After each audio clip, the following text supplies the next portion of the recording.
오늘 우리에게 주신 하나님의 말씀은 마태복음 24장 3절에서 5절입니다.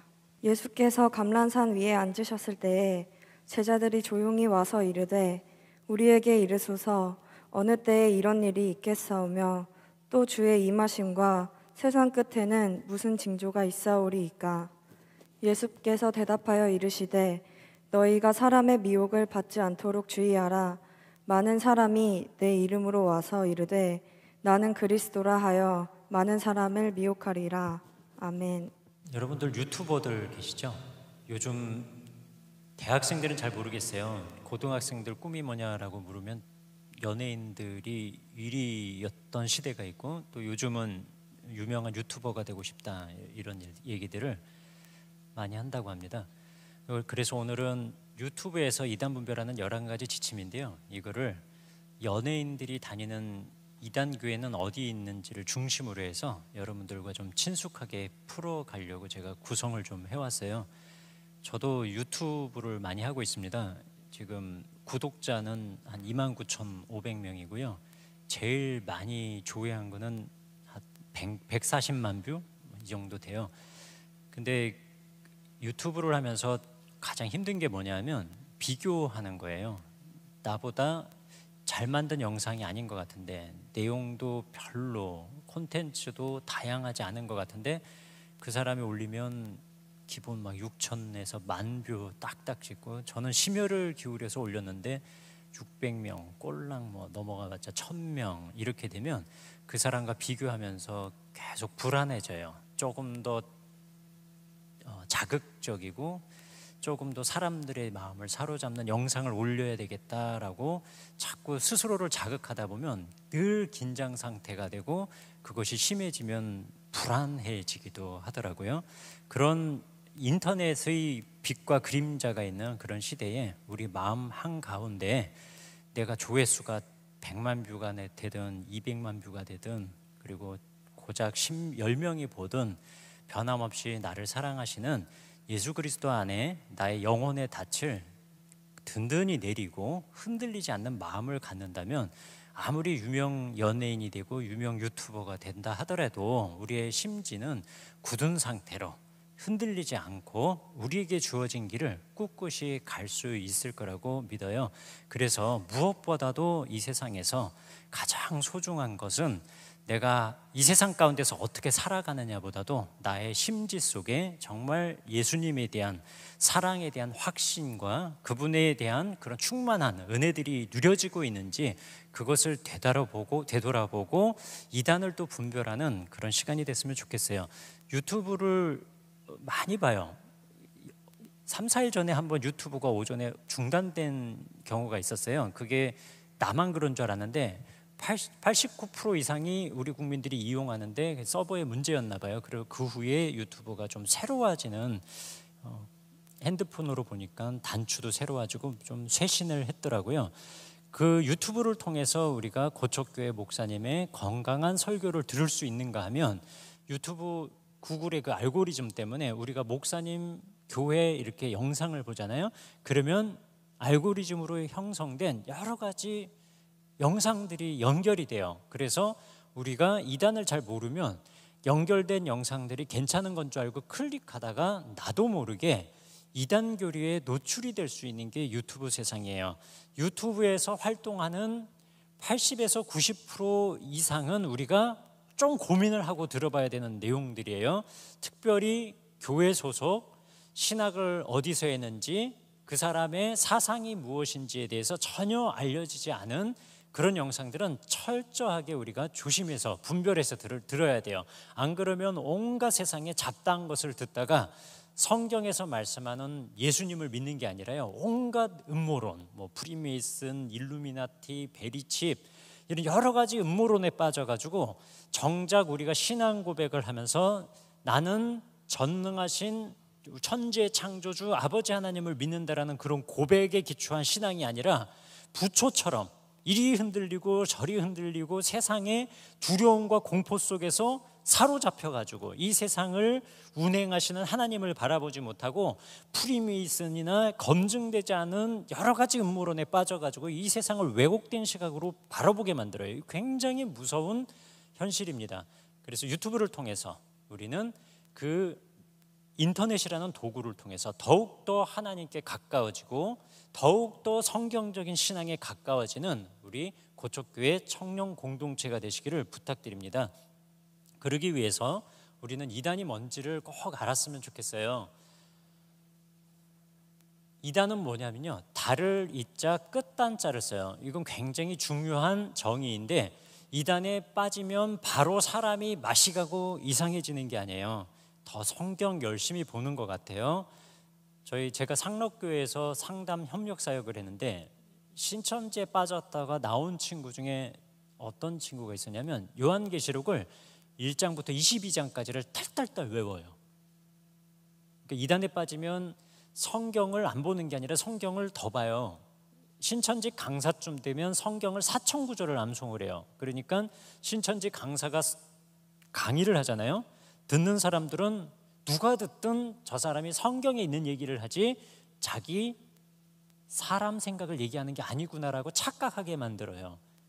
근데 이 현실성을 좀 아셔야 되는데요. 성경은 악의 도구가 될 수 있다 없다? 죄송해요. 이거 하나님 말씀이에요. 그렇죠? 성경이. 근데 악의 도구가 될 수 있어요 없어요? 칼이 강도한테 들려주면 살인 도구예요. 그렇죠? 의사 손에 들려주면 이게 사람의 병을 고치는 메스가 돼요. 성경도 마찬가지예요. 요한복음 5장 39절에 성경은 예수님을 증거하는 책이에요. 그렇죠? 그래서 예수 그리스도를 증거하고 예수님을 믿은 사람들이 그 성경에서 딱 끝나는 게 아니라 성경에서 말씀하는 여러 가지 교훈과 책망과 바르게 함을 통해서 우리의 생활을 바르게 하는 게 성경의 목적이에요. 근데 이것을 목적으로 하지 않고요, 이상하게 통일교 신도들이 성경을 갖고 있으면 이 성경을 막 보는 사람은 누구를 믿게 돼요? 통일교식으로 가르쳐주면 문선명을 믿게 돼요. 지금은 뭐 한학자로 바뀌었지만 JMS라고 들어보셨을 거예요. 정명석. 거기는 30개론이라는 걸 성경을 통해서 가르쳐 주는데 JMS 가서 정명석식 성경 공부를 하면 누구를 재림주로 믿게 돼요? 정명석. 성경은 예수 그리스도를 증거하는 책인데 왜 성경을 그렇게 열심히 보는 사람들이 이상하게 사이비에 빠져요? 신천지에 가서 성경 공부를 하면 6개월 동안 초, 중, 고등 과정을 하루 2시간 이상씩 공부를 해요. 그럼 누구를 믿게 돼요? 6개월 딱 과정이 끝나면 이만희 교주를 믿게 돼요. 성경이 뭐가 되는 거예요? 때로는 예수 그리스도를 증거하는 바른 말씀이지만 그걸 악용하려고 작심을 한 사람들이 성경을 악용하고 왜곡하면 충분히 악한 도구가 될 수 있어요. 그래서 주의할 게 뭐냐면 성경 펴놓고 얘기한다고 다 성경적이다? 절대 아니다라는 거예요. 몇 장 몇 절 몇 장 몇 절 막 신구약을 종횡무진 오가고 그러는데 다 교주를 믿게 하기 위한 프로세스예요. 메커니즘 속에서 딱 성경 공부를 가르쳐줘요. 그러면 100날, 1000날, 10년, 20년 공부해봤자 아무 소용없어요. 성경을 뭐 4,000구절을 암송하면 뭐해요? 예수님 안 믿는데. 그렇죠? 유튜브도 마찬가지예요. 그래서 성경이 악한 마음을 가진 사람에 의해서 악용될 수 있다는 점을 늘 기억해 주셨으면 좋겠어요. 그래서 이단에 빠지면 성경 많이 보는 것 같아. 전도 열심히 하는 것 같아요. 여호와 증인들은 야외 봉사라 그래요. 전도라고 안 하고 야외 봉사인데 그 한 달에 72시간인가 이렇게 시간을 딱 맞춰야 돼요. 그 시간을 채우기 위해서 평소에 전도 못한 사람들은 추석이나 명절 때 띵동 띵동 가가호 방문 전도를 해요. 이처럼 전도 열심히 하는 사람 본 적 있으세요? 구로동 근처에 만민중앙교회라고 있어요. 그 만민중앙교회 간 사람들이 얼마나 기도 열심히 하는데요. 화요일, 금요일이면 철야 기도가 있고요. 철야를 제가 참석을 했는데 이미 그때가 98년도였는데 그때 10시에 시작한 철야가요 새벽 4시까지 이어져요. 계속 기도하고 거기서 전하는 말씀 듣고 기도하고. JMS에 빠진 사람들 얼마나 기도 열심히 하는데요. 정명석에 저희 교회 신도 한 명이 회사를 다니다가 빠질 뻔했어요. 왜 그랬냐 하면 그 직장 상사가 정부장이라고 할게요. 정부장, 기도 제목이 뭐야? 내가 정부장 위해서 기도해 줄게. 나 매일 새벽 4시에 일어나면 정말 깨끗이 목욕하고 주님 전에 나가서 매일 새벽 기도해. 그런데 어쩔 때는 막 하늘의 구름이 뚫리면서 하나님의 보좌까지 내가 기도가 상달되는 막 환상을 본 적도 있어. 기도 제목 뭐야? 내가 너를 위해서 기도해 줄게. 이런 상사였어요. 술, 담배 입에도 안 돼요. 심지어는 커피도 몸에 해롭다. 커피도 안 먹어. 라면도 잘 안 먹어. 정말 경건하게 생각하면 새벽 기도를 하고 이런 사람인데, 나중에 알고 보니까 이 사람이 정명석을 재림주로 믿는 JMS 신도예요. 이게 이단의 모습들이에요. 겉은 양의 탈을 쓰고 다가오나 속에는 우리들의 생명, 영혼의 생명을 노략질하는 일이다. 그래서 여러분들의 삶의 현장에서 이단들 만나서, 와, 목사님이 분명히 이단이라고 했는데 내가 만나보니까 아니더라, 더 경건하고 성경 열심히 보고 기도 열심히 하고 전도도 더 하더라, 이단 아니다라고 결론을 내리면 된다 안 된다? 절대 안 돼요. 꼭 그런 갈등의 상황에서 목사님하고 상의하시고, 그리고 그 교회에 대해서 실체가 무엇인지를 꼭 알아보는 그런 시간이 됐으면 좋겠어요. 이단이란 저는 불량식품이다, 이렇게 정의를 내리고 싶어요. 불량식품 먹으면 바로 죽는 거 아니거든요. 근데 먹으면 먹을수록 들어서 가서는 안 되는 화학 성분들이 있기 때문에 우리 몸을 망가뜨리는 것처럼 이단도 마찬가지예요. 처음 이단에 빠지면 누구보다도 더 열정적인 것 같이 바뀌어요. 그러나 그 마지막은 영혼의 생명을 잃어버리는 사망이다라고 생각해서 이단이란 땡땡땡땡이다, 불량식품이다 라고 저는 정의를 내립니다. 이 강의가 마지막 끝날 때쯤에는 여기 계신 청년 공동체 여러분들도 주변에서 교회 다니니까 너 이단이 뭔지 알아? 물어보는 사람도 있을 거예요. 그럴 때 이단이란 이런 거야 라고 나의 스스로의 정리된 내용들을 가질 수 있는 시간이 됐으면 좋겠어요.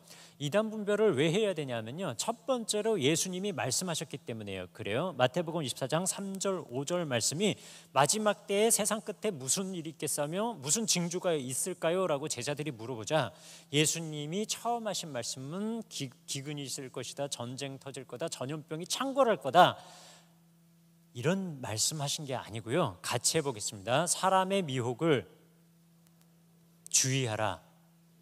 예수님이 사람의 미혹을 조심해라 라고 말씀하셨기 때문에 우리는 거짓 선지자들, 거짓 그리스도들을 조심해야 돼요. 거짓 그리스도는 뭐냐면 자기가 예수님이 아닌데 재림주인 척 다가오는 사람들. 거짓 선지자는 뭐냐면 성경만 놓고 가르치는 것 같은데 거짓된 가르침일 경우를 우리는 거짓 그리스도, 거짓 선지자라고 하죠. 근데 타깃이 누구냐, 이게 중요해요.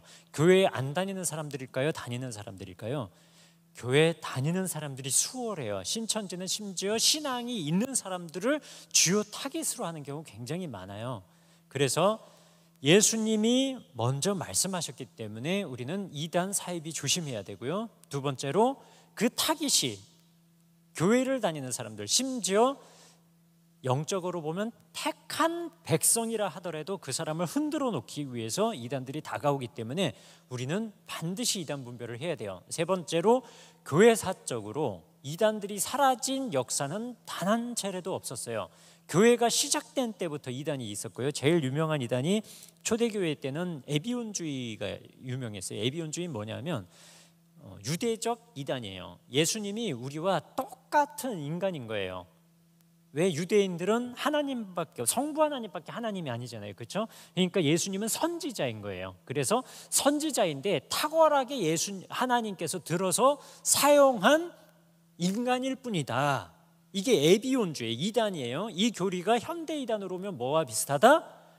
신천지 JMS랑 아주 비슷해요. 이 사람들은 예수님을 하나님이라고 인정하네요. 우리와 똑같은 사람인데 예수의 영이 쏙 들어와가지고 이 시대의 재림주로 하나님이 사용한다라는 개념을 갖고 있어요. 어디서부터 비롯됐다? 유대적 이단 에비온주의에서부터 이게 원형이 있었던 거예요. 교회사에서, 지금은 교회사 설명하는 시간이라서 에비온주의만 간단하게 설명하고 넘어갈게요. 초대교회 때부터 지금까지 교회사가 시작된 이후로 이단이 사라진 적은 단 한 번도 없었어요. 그러면 지금도 마찬가지겠죠. 그래서 우리는 우리 주변을 떠돌면서 미혹하려고 우는 사자처럼 다가오는 이단들 분별해야 됩니다. 이 세 가지 이유 말씀드렸고요.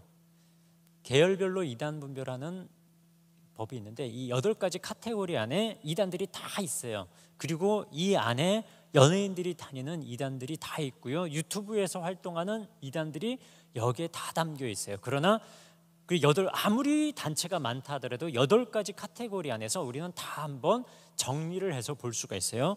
먼저 이분이 다니는 교회 간단하게 살펴볼게요. 박보검 씨 좋아하는 분은 많을 거예요. 굉장히 너무너무 순수하게 보이는 연예인이죠. 팬이 되는 거는 제가 말리지 않아요. 그러나 이 친구가 다니는 교회는 우리가 어딘지 좀 알아볼 필요가 있어요. 이 영상이 좀 나올까요? 간다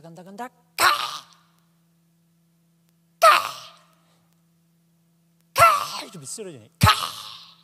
이러면서 이제 귀신이 쫓겨나간다는 거예요. 이게 귀신파의 아류 중에 하나인 이초석 씨의 같이 해볼게요. 예수중심교회. 예, 이 교회 명칭만 알아놔도 우리들이 이단을 분별하는 데 도움이 돼요. 그래서 오늘은 쭉 진행하면서 연예인이 어떤 단체를 다니는지, 그 교회 이름은 뭔지 이걸 중심으로 한번 풀어가 볼게요. 박보검이 다니는 교회는 예수중심교회입니다. 귀신파 이단인데 귀신파 이단의 원조는 예수중심교회 이초석이 아니라 근처에 있어요. 역시 구로동에 이단들이 좀 많은 편이에요. 성락교회 다 알고 계시죠? 성락교회 김기동 씨가 귀신파의 원조이고 그 아류로 이초석 씨가 영향을 받은 거예요. 이초석 씨, 여기 로고 있죠? 로고는 절대 바뀌지 않아요. 요거. 그래서 유튜브에서 보실 때 저 로고와 예수중심교회다라고 하면 이단이라고 이해를 하시면 돼요. 원조는 귀신파. 이 사람은 사람의 수명은 원래 120년이라는 거예요. 창세기 7장부터 9장까지 이제 노아 사건이 있는데 사람들의 날은 120년이 되리라라는 말씀을 근거로 해서 사람의 원래 수명은 120년이라는 거예요. 그래서 20살에 누가 죽었어요. 예수님을 안 믿다가. 그러면 나머지 100년 동안 귀신으로 살면서 이 땅에서 질병을 일으키고 온갖 고통을 불러일으키고 나쁜 짓을 한다는 거예요. 그게 김기동 씨의 핵심 귀신론 중에 하나인데, 그러다 보니까 사람들이 막 집회 장소에 모이면 캬 그러는 게 뭐냐면 귀신 쫓아내는 거예요. 이게 나쁘게 변질되면 어떻게 되냐면 사람 몸속에 귀신이 들어가서 병이 생겼다고요. 병 생긴 사람을 귀신파가 주로 그러는 거 아니에요. 근데 영향을 받은 사람 중에 어떤 사람이냐면 때리는 사람이 있어요. 안찰한다면서 때려가지고 귀신 쫓아낸다면서 1년에 한두 차례 꼭 안찰받다가 죽는 사람 뉴스에 나와요. 그게 뭐냐면 대부분 귀신론에 잘못된 영향을 받아서 사람이 아프면 이게 귀신이 장난치는 거다라고 해가지고 때려가지고 귀신 쫓아내다가 사람이 죽는 경우예요. 근데 귀신 들려서 아프다고 쳐볼게요. 그럼 때리면 누구만 아파요? 예, 마귀가 아픈 게 아니고요. 그 맞는 사람이 아파요. 왜냐하면 귀신이 있다면 그게 영적 존재이지 육체를 갖고 있겠어요. 그러니까 때리면 사람만 아픈데 상대방을 인격, 하나님의 어쨌든 창조된 형상으로 보는 게 아니라 귀신이 이 안에 들어가 있다고 보니까 때릴 때 아프겠어요? 안 아프겠어요? 세게 때리겠어요? 약하게 때리겠어요? 어마어마하게 세게 때려요. 맞을 때 절대 뒤틀고 소리 지르면 안 돼요. 꼭 참고 할렐루야 이러고 있으면 귀신이 도망간 줄 알고 더 이상 때리지 않아요. 잠깐만 참으면 돼요. 제가 이제 안수를 너무 많이 받아봐가지고 취재하느라고, 그래서 뭐 눈 찌르기 안수, 때리기 안수, 찌르기 안수, 긁기 안수 다 받아봤어요. 답은 그거예요. 할렐루야 하면서 가만히 있으면 귀신이 쫓아나갔다고 안수를 더 이상 세게 안 하는 경우 많습니다. 아프면은 귀신이 아픈 거예요, 이 사람들에게. 그러니까 더 아프게 하다가 사람이 죽어요. 이게 귀신론이고요.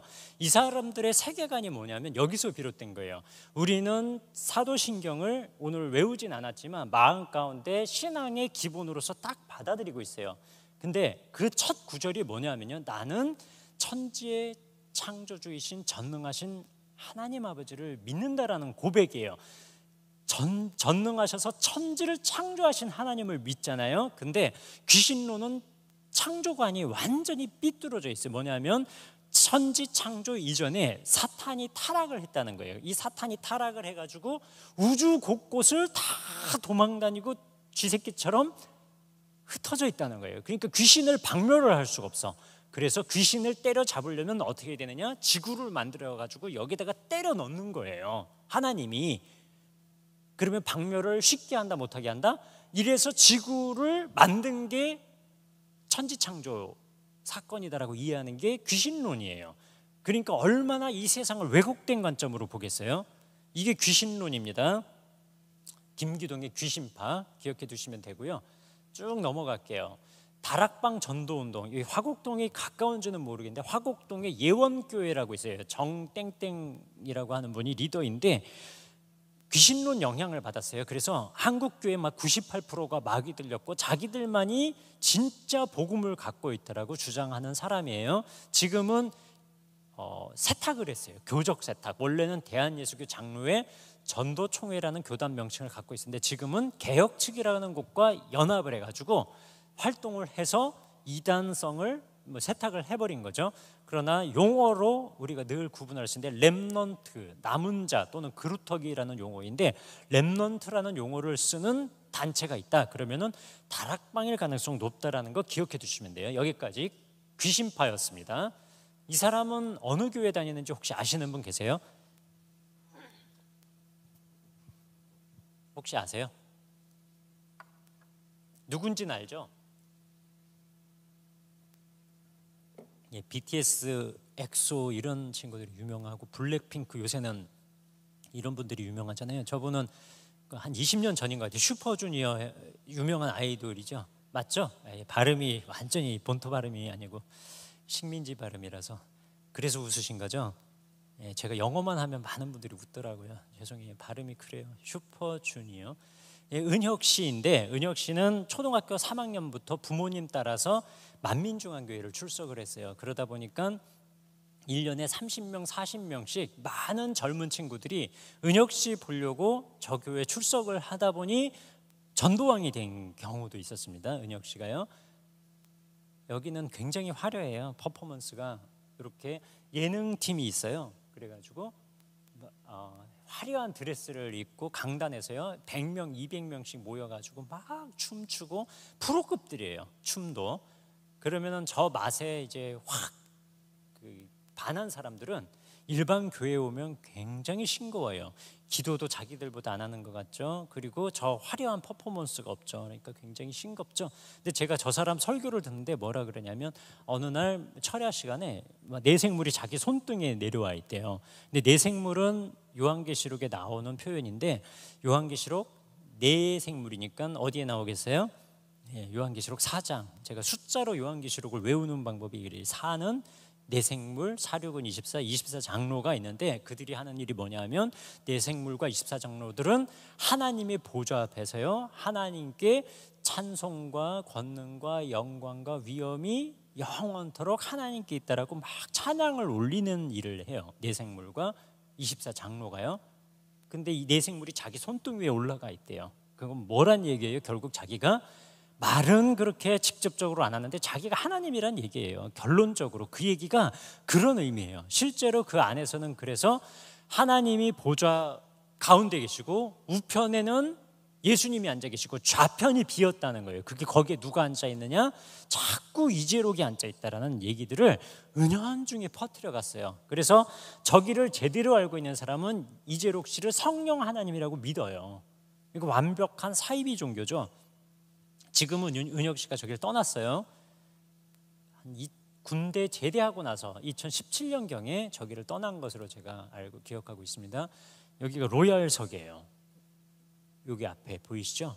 그래서 저기는 사회적으로 이쪽에 앉아 계신 분들이 이제 만민중앙교회 때문에 로얄석에 앉아 계신 거예요. 그래서 카메라 앵글이 싹 가다가 여기를 한번 딱 비춰주고 가요. 저게 누가 앉아 계시냐면 대학 교수들, 뭐 서울대 나온 분들, 카이스트 출신 정치인, 기업인들이 앉아 계셔요. 앵글이 거기를 비추고 또 다른 데를 쓱 비춰요.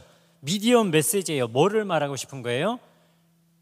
자막으로는 안 깔려요. 근데 사람들은 다 뭔 얘기인지 알아요. 봐, 우리 교회 이단이라고 하는데 이렇게 유명한 분들이 오고 있는데도 이단이야 우리가? 그걸 사람들에게 막 주입을 시켜주는 거죠. 근데 지금은 감옥에서 콩밥 먹고 계세요. 규칙적인 생활과 나라에서 지급한 은팔찌를 차고 여신도 성폭행 혐의로 들어간 거예요. 저렇게 화려한 퍼포먼스를 자랑하던 사람이 지금 감옥에 가 계세요. 그래서 저는 예수님이 우리에게 구속사를 써주셨어요. 구속사는 뭐냐면 우리를 구원하기 위해서 죄를 다 사해 주신, 용서해 주신 역사가 구속사예요. 근데 이단 교주들도 구속사를 쓰더라고요. 저들의 구속사는 뭐냐면 우리의 죄 때문에 들어간 구속사가 아니라 자기가 자기 죄 때문에 감옥에 가는 구속사죠. 여신도 성폭행 혐의로 지금 징역 17년형 대법원 확정 판결 받았어요. 박진영 씨의 책이 최근에 나왔는데 그런 책을 보면 이분이 뭐 이단이냐 아니냐 이런 걸 얘기를 할 수가 없어요. 왜냐하면 연예인으로서 늘 영원한 세계에 대한 갈망을 갖고 고민하고 갈등하다가 결국 복음을 듣고 자신이 거듭났다라고 하는 매우 우리가 보기에도 건전하고 도전적인 내용들, 우리 스스로 볼 때도 야 정말 저런 신앙은 참 아름답다라고 할 만한 그런 자극이 되는, 우리에게 긍정적 자극이 되는 책을 썼어요. 저분이 다니는 교회는 과연 어디일까? 저도 이제 퀘스천 마크를 좀 붙이고 싶고요. SES 유진 씨 알죠? 제가 이제 20대 때는 핑크라고 SES가 인기가 많았어요. 지금 잘 인기가 없죠. 지금은 민효린 씨, 빅뱅의 태양 씨가 다니는 교회를 SES 유진 씨가 같이 다니고요. 연기파 배우 유승용 씨도 그 교회를 출석하는 걸로 알려져 있어요. 이분들이 결혼을 할 때 주례를 선 분도 그분이고 결혼한 교회도 거기예요. 거기가 어디냐면 소위 말해서 이제 구원파라고 할 수 있는데, 우리가 구원파라고 알고 있는 교회는 세 개로 나눠져요. 한 군데만 있는 게 아니고요. 세 가지 계열인데 첫 번째가 이제 권신찬 계열이에요. 여기는 같이 해볼게요. 기독교 복음 침례회. 예, 한국의 건전한 침례교는 제가 소속한 기독교 한국 침례회예요. 한국을 빼고 여기다가 복음이라는 좋은 글자를 끼워 넣으면 그게 구원파가 사용하는 침례교 명칭이에요. 그래서 기독교 복음 침례회 구원파가 사고 치면 늘 우리 침례교로 전화를 해가지고 너희들 왜 그런 나쁜 짓을 했냐라고 막 항의를 하는 사람이 있어요. 오해를 받는 게 기독교 한국 침례회. 한국의 건전한 침례교회는 대표적으로 기독교 복음이 아니라 기독교 한국 침례회랑 성서 침례회가 대표적이에요. 근데 구원파는 꼭 침례교 명칭을 쓰는데 권신찬 쪽은 기독교 복음 침례회를 쓰고요. 박진영 씨가 저쪽일 가능성이 매우 높아요. 왜 그러냐면 디스패치라고 너무 그 취재력이 뛰어나가지고 국가정보원 소속이 아니냐. 그래서 나라의 정치적으로 중요한 이슈가 터질 때 연예인 사건 빵 터뜨리는 거예요. 디스패치가. 그러면서 이 이슈로 이 이슈를 덮어버리는 건 아니냐라는 얘기들을 많이 듣는 게 디스패치인데, 그 기자한테 물어보니까 자기 말로는 아니래요. 아무 상관이 없다고 하지만 어쨌든 오해를 받는데 박진영 씨에 대해서 취재를 한 거예요. 강남에서 이 친구가 밥 먹고 차 마시고 성경 공부하는 이게 루트가 있는데, 밥 먹은 장소 구원파 건물, 권신찬 계열 관계된 건물, 차 마신 곳 그 계열 관계 건물, 성경 공부한 곳 역시 권신찬 구원파와 유관한 건물에서 성경 공부까지 쭉 한 거예요. 그리고 거기서 만난 사람도 권신찬 구원파의 매우 유력한 인물, 변모 씨라고 유력한 인물을 만나서 성경 공부하는 장소에 같이 나오기도 했고요. 가장 충격적인 건 거기서 책상 나르고 밥그릇 나르는 걸 누가 했냐면요, 윤사마 맞죠? 이름이 갑자기 생각이 안 나는데 배용준이요. 예, 윤사마가 막 그걸 나르는 게 가장 쇼킹했죠. 박진영 씨가 그래서 오해를 받는 거예요. 스스로 그런 관계된 건물, 그리고 그분이 했던 성경 공부 내용 중에 표현들이 권신찬 책 30년 전에 이미 돌아가셨는데 그분이 쓴 책에 나오는 동일한 표현들이 이 박진영 씨의 표현 속에 등장해요. 아주 황당하고 어이없는 그런 표현들이에요. 제가 그거는 나중에 조금 더 구체적으로 설명드릴 수 있는 시간이 왔으면 좋겠어요. 그런 표현들이 반복되고 있기 때문에 박진영 씨가 아마도 권신찬 구원파의 영향을 받았거나 아직도 저쪽에 지금 몸담고 있을 가능성이 제기가 되고 있어요. 이요한 구원파는 대한예수교 침례회라는 명칭을 쓰는데 여기에 아까 말씀드린 그 유명한 연예인들이 출석하고 있어요.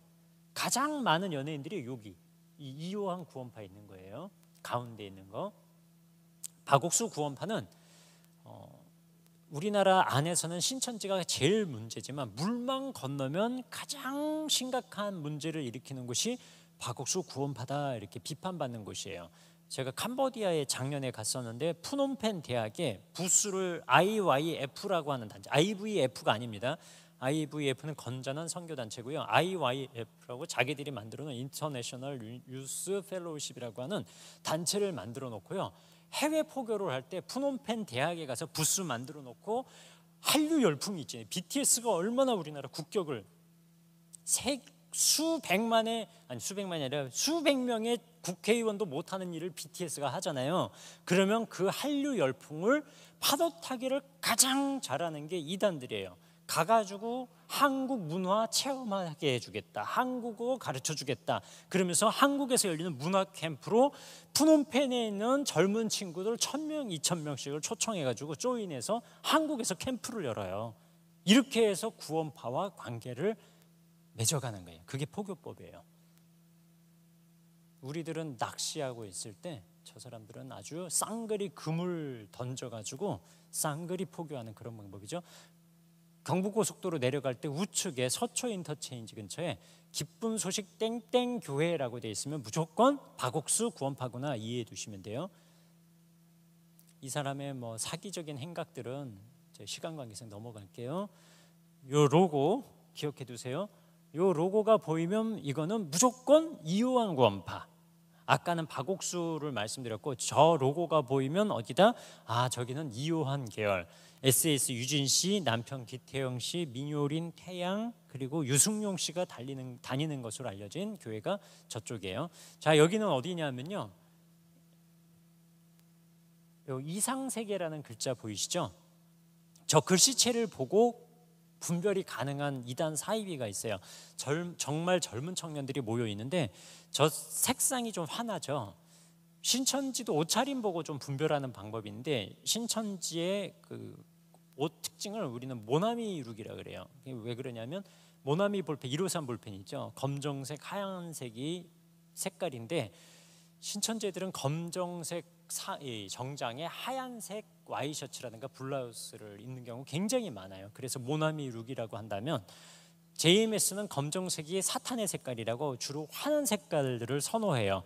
그래서 저렇게 환한 옷을 입고 노래 잘하고 춤 잘 추는 프로급 치어리더 댄서들이 저기 굉장히 많아요.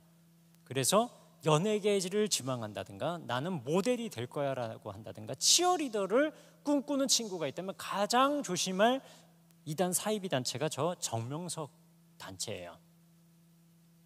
이렇게 생긴 사람을 재림주로 믿고 있는 거예요. 1945년생이고요. 이 사람도 이재록 선배예요. 이재록처럼 여신도 성폭행 문제로 2008년에 들어갔다가 2018년 출소했어요.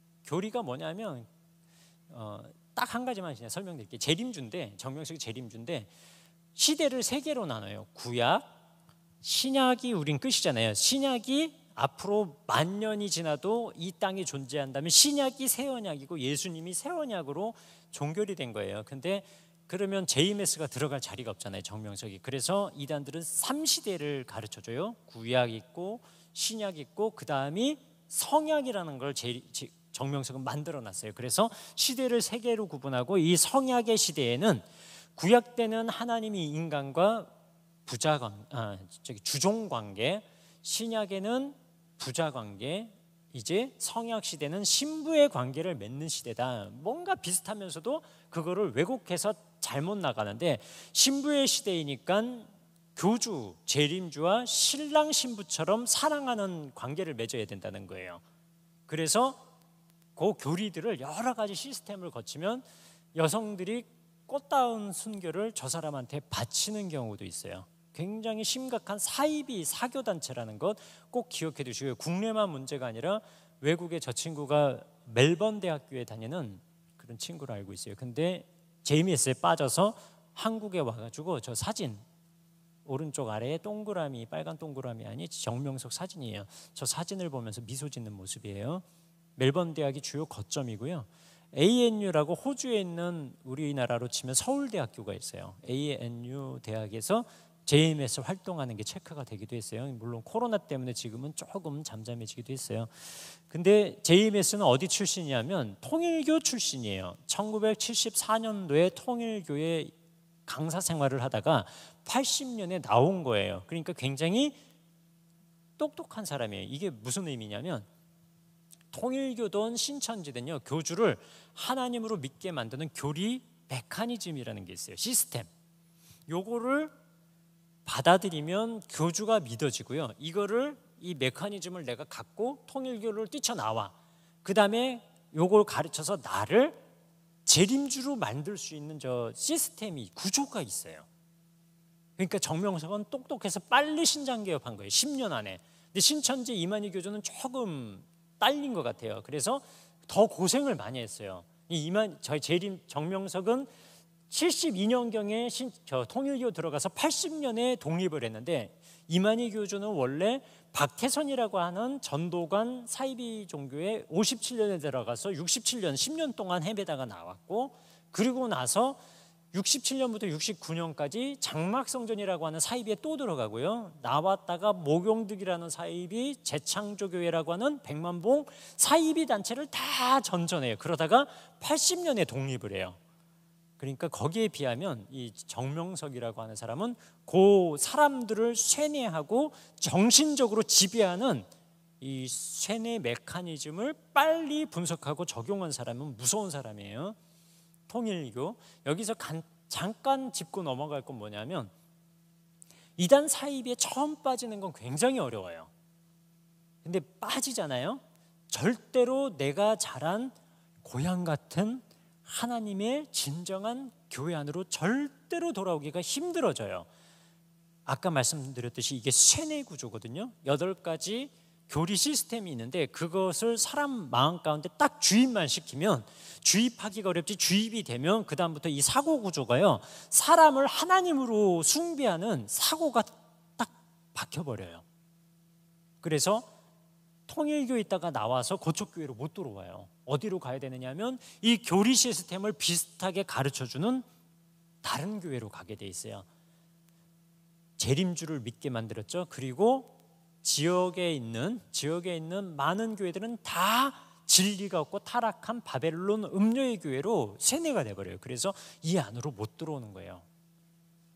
지금 여기에 계실 때 진짜 성경이 말씀하는 참신앙이 뭔지를 예수 그리스도 안에서, 지역 교회 안에서 좋은 목사님들과 이거를 해소하고 풀어가고, 바른 종교성, 종교 하니까 이상하게 생각하는 분들 많은데 받들 종자에 가르칠 교자, 참된 종교성만 갖고 있어도 한국교회 이렇게 욕 안 먹어요. 바른 종교가 뭔지를 알고 그걸 실천만 해도 욕 안 먹어요. 그러니까 우리는 종교가 아니다, 저는 그럴 필요 없어요. 그냥 종교적인 정말 참된 종교인다운 종교인만 돼도 우리 욕 안 먹어요. 통일교, 정명석에 나와서, 정명석이 통일교 출신이에요. 이렇게 이단 사입에 빠지는 게 어렵지, 한번 빠지면 계속 그 세뇌 구조에서 빠져가지고 나오질 못하는 거예요. 아까 자꾸 구속을 말씀드렸는데, 얘네들은 예수님을 통해서 우리는 죄사함을 받아요. 그 죄사함이란 어떤 의미냐면요, 대속의 의미. 대속은 또 뭐냐, 제가 결혼하고 2천만 원에 60만 원 월세로 처음 시작했어요. 지금은 뭐 그거보다는 훨씬 나아지긴 했지만 처음 시작할 때 정말 수학적으로 재산이란 제로였어요. 아무것도 없이 순진한 와이프 잘 꼬셔서 결혼으로 골인을 했어요. 근데 2천만 원에 60만 원 월세를 살려고 그러니까 너무너무 힘든 거예요. 그때 목사 안수 안 받을 때예요. 그래서 2천만 원 대출을 그냥 받아버렸어요. 와이프 몰래. 그리고 그걸 주식에 몰빵을 해버렸어요. 와이프한테 저 멋진 남자가 한번 돼보고 싶었어요. 여보, 그동안 고생 많았지? 내가 사실은 이렇게 증식을 해서 불려놨어. 그래서 그냥 탁 한번 보여주고 싶었는데 현실은 깡통이 돼버렸어요. 2년 정도 지나니까 완전히 제로가 돼버렸어요. 그러니까 방세 내죠, 대출 이자 갚아야죠, 와이프 몰래 했으니 얼마나 가슴앓이를 했겠어요. 그래서 견디다 못해, 참다 못해 버티는데 한계가 왔을 때 와이프한테 처음이자 마지막이어야 될 행위인데 무릎 꿇고 사실 용서를 빌었어요. 내가 사실은 이런 사고 쳤다, 용서해달라, 미안하다. 그랬더니 정말 와이프가 정말 다행히도 크게 화도 안 내고 내가 갚아줄게, 그리고 2천만 원을 갚아줬어요. 이게 대속이에요. 사고는 내가 쳤는데 와이프가 대신 갚아줬어요. 그러니까 갚아야 될 이자 대출금이 있어요, 없어요? 빚이 있어요, 없어요? 없어졌어요. 이게 예수님의 대속이에요. 사고는 내가 다 치고 다녔는데 대신 예수님이 죄값을 갚아줬대요. 근데 뭘로 갚아줬느냐? 돈으로 갚아준 게 아니고 피값으로 갚아줬다는 거예요. 그러니까 죽으셨다는, 대신. 그러니까 예수 그리스도 안에서 그 죄값을 해결한 사람들은 더 이상 용서받을 죄가 있다 없다? 근본적으로 없어요. 물론 우리는 예수님 안에서 요한일서 1장 8절 말씀을 근거로 해서 내가 죄를 지었을 때, 현실적으로 죄를 지었을 때 주님 앞에 가서 용서를 빌고 회개해야 돼요. 그러나 근본적으로 예수님 안에서 우리는 예수님 안에 연합된 교회로서, 공동체로서 예수 그리스도께서 십자가에서 우리의 죄값을 다 도말해 주셨어요. 그래서 예수 그리스도 안에 있는 사람에겐 그 죄를 내가 기억지도 않고 간과해 주시겠다라고 약속을 해 주신 것을 믿는 게 예수님 믿는 거예요. 그러면 막 살아도 되겠네? 이게 구원파예요. 아, 그 놀라운 피값으로 나를 용서해 주셨으니까 어떻게 살아야 된다? 바르게 살아야 된다. 그래서 제가 그 다음부터 주식 투자 안 하잖아요. 그리고 진인사 대처명이 되더라고요. 내 인간으로서 할 수 있는 모든 일은 진력을 다해서 다 하고 그 다음은 아내의 처분을 맡기는 그런 삶이 됐어요. 이건 뭐냐면 통일교 도자기인데 이 도자기를 통일교가 300만 엔에 팔아요. 300만 엔은 곱하기 10 하면 돼요. 그러니까 3천만 원짜리인데 우리나라 신도들은 잘 안 속아. 근데 통일교 신도들은 600만의 귀신이 있는 나라이기 때문에 저 도자기를 사서 집안에 갖다 두라는 거예요. 안방에 갖다 놓고 3년을 있으면 3년 동안 그 집안에 흐르는 귀신, 조상죄, 저주 모든 게 3년 동안 후 하고 도자기 안으로 들어간대요. 그럼 3년이 지나면 이걸 어떻게 해야 될까요? 통일교는 종교 비즈니스예요. 종교를 빙자한 비즈니스예요. 저걸 어떻게 해야 된다라고 얘기하면 비즈니스가 완성이 되겠어요?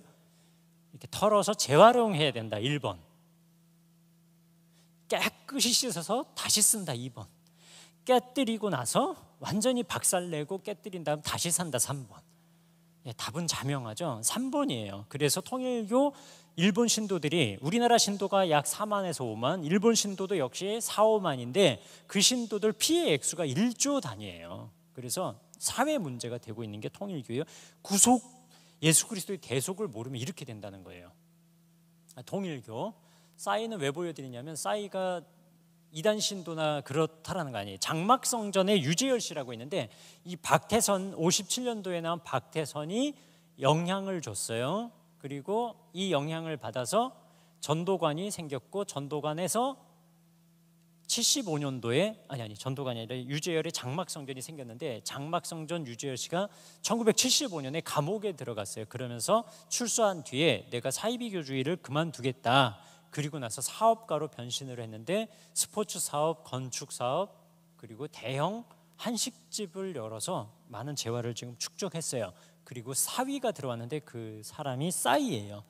그러니까 장막성전이라는 것도 아니고요, 신천지라는 것도 아니에요.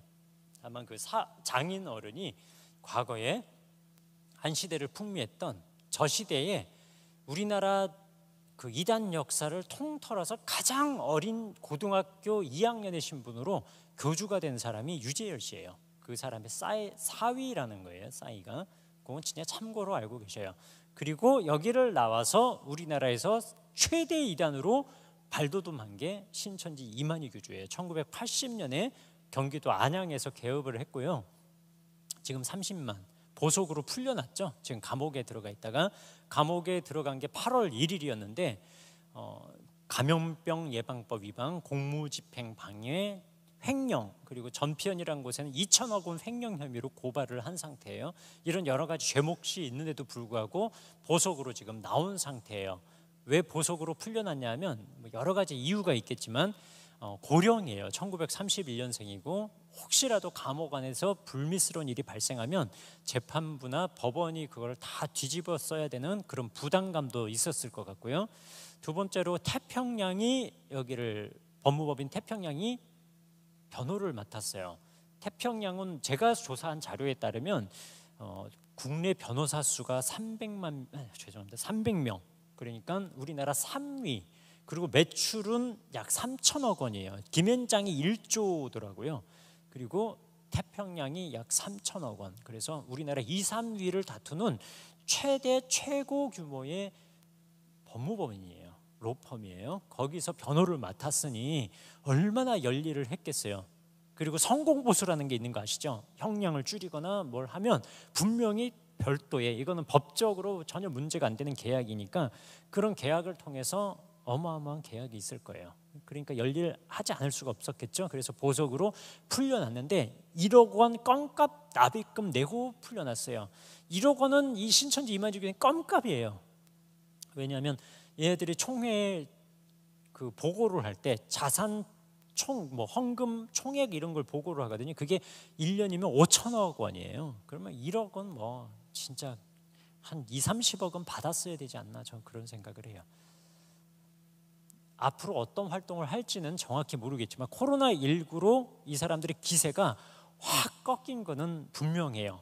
그러나 일을 할 때 더욱더 인터넷이라든가 또 다른 방법으로 여러 가지 모임을 구성하는 앱, 소모임 앱 이런 걸 통해서 모임을 만들고, 신천지들이 모임을 만들면 그리스도인들이 모르고 들어갔다가 이 모임이 정말 청년들의 건강한 모임인 줄 알고 빠져들어가는 일이 생기고 있기 때문에요. 앱을 통한 활동, 인터넷 활동 이런 것 예의주시하시면서 결코 이단에 빠지지 않는 그런 복된 생활을 했으면 좋겠어요. 이름만 하고 넘어갈게요. 안식교, 제7안식일 예수재림교 이단이고요.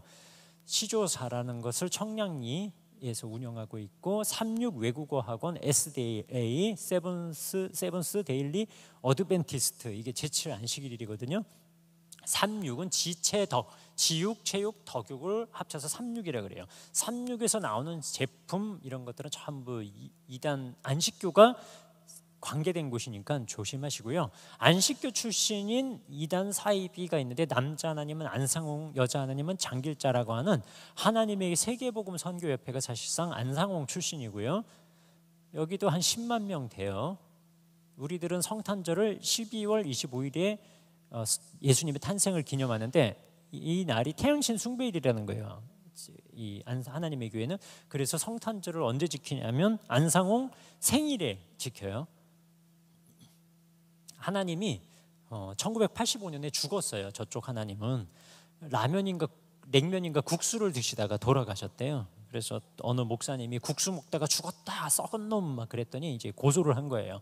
그래서 재판으로 가서 2심인가에서 2천만 원 벌금이 나왔는데 상고, 대법원까지 상고를 해서 대법원에서 뒤집혔어요. 근데 그 판결문 보면 뭐라고 돼 있냐면 면은 다 똑같은 면인데 국수를 먹다가 돌아가신 분을 냉면을 먹다가 죽었다고 해서 명예훼손이 성립되는 게 아니고, 설령 냉면을 먹다가 돌아가셨다고 국수 먹다가 죽었다는 표현이 이건 명예훼손이라고 할 수 없다, 다 같은 면 아니냐 그러면서 명예훼손이 안 된다, 성립이 안 된다라고 해서 무죄 처리되신 적이 있어요. 여호와 증인 JW라고 하는 표시가 있는데 그것만 기억하시면 돼요.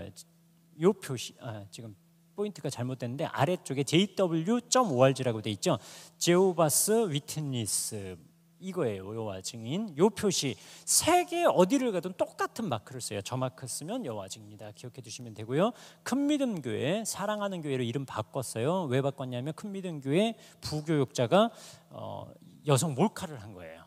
그게 딱 걸렸어요. 그리고 나서 큰 믿음 교회가 유명해지니까 그 다음부터 사랑하는 교회로 이름 바꿨습니다. 저 표시 꼭 기억해 두세요. 저 표시 쓰면 변승우 이단이구나 기억하시면 됩니다.